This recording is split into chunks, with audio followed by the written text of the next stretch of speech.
This is what we mean when we say we're losing recipes. Gen Z, professionalism really goes over their heads. All of those skills that millennials and previous generations learned, yeah, Gen Z and, the other generations following them, they are losing the recipes, the art of professionalism. Now, not all of the antics, but there are some skills that are important in the world of being a professional and showing that you're a grown up. So right now there is a video of this girl who looks pretty young, so she's presumably Gen Z, who is crying about how she got this dream job and the dream job rescinded their offer. So basically, she's already quit her current job in the state that she's in. She's already packed up all of her stuff, got a brand new apartment in a state across the country. Okay, she's 3 days away from moving into said apartment across the country. The dream job, okay, they had certain deliverables that needed to be signed, notarized, and sent in by a certain date.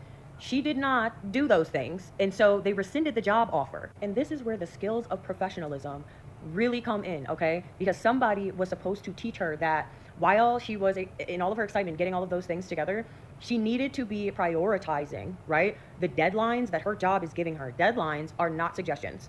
They don't give you a grace period when you are getting paid to deliver a product by a certain date. Now, we all know that most of the process of getting a job these days is some BS, but the gist of the other things like having deadlines and schedules and such, that is to show that you are able to meet deadlines, because when they start paying you for this, you're getting paid for that.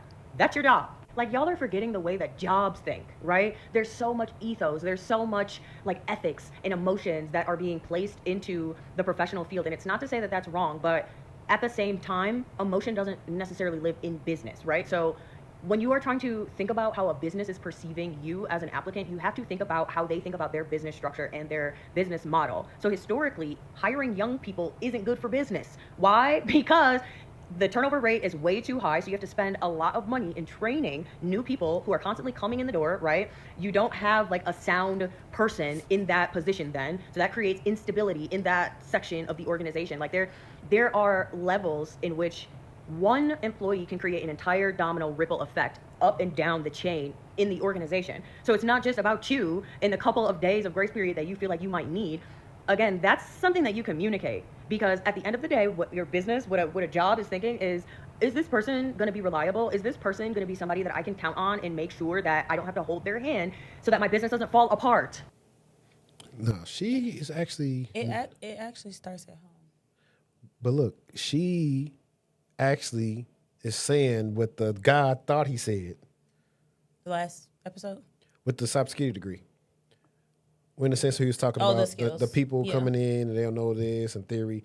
That's what you're saying. And I agree. This was on X before too.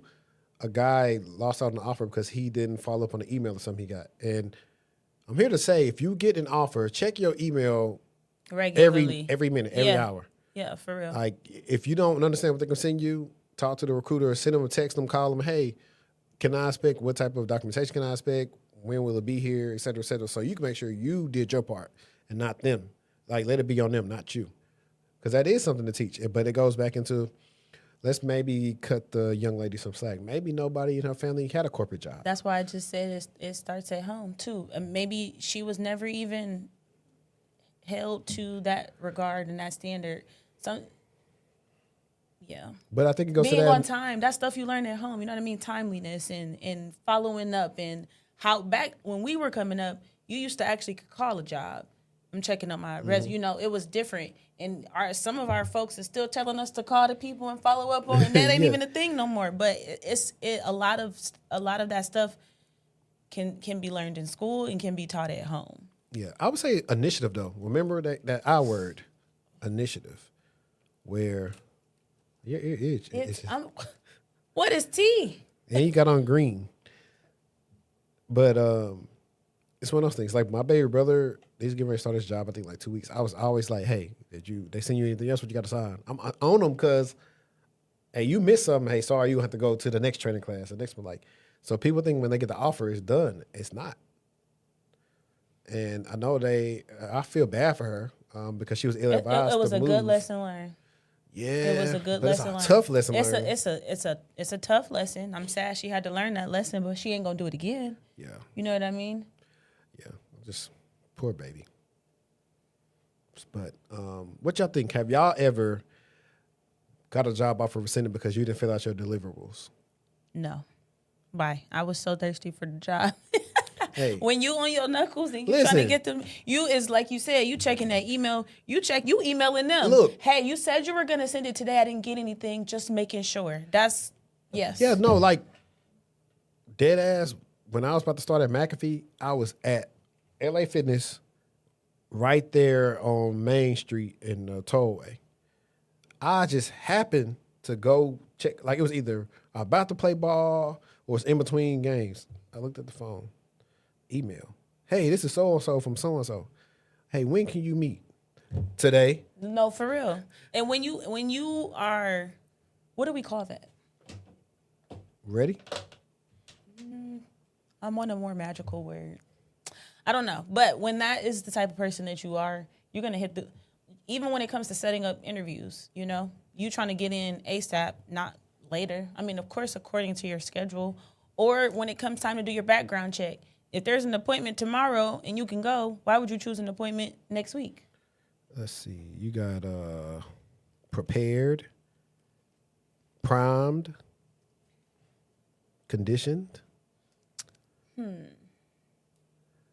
willing, inclined, Hungry. prone, I like hungry.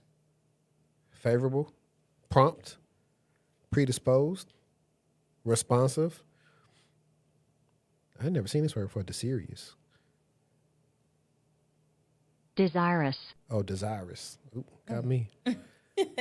That's right. It's from based off the root word would be desire, but the way it's spelled, it made me think it's earious, enthused, accommodating, quick. I think hungry. Oh, one of our favorite rappers' words, expeditious. Expeditious. Yeah. T.I. Nah, he said Expeditiously. that day, they was like, when can you start? I said, when y'all need me. No, that's how, like, seriously. And then because you're eager, and I'm not saying this young lady wasn't eager, but times are different. No, the fact, listen, you know how be dedicated and ready you got to be to go home, to put a suit on, to go meet somebody. They wasn't in no suit at all. I had that suit on all for like 3 minutes. And then also too, we getting back to a lot of because my brother just got a new tech role and he interviewed in person, and I'm like, bro, I've never interviewed in person for a tech role. That's crazy, real crazy. Bit me back right there. While we are on the job topic, I thought this one was pretty good.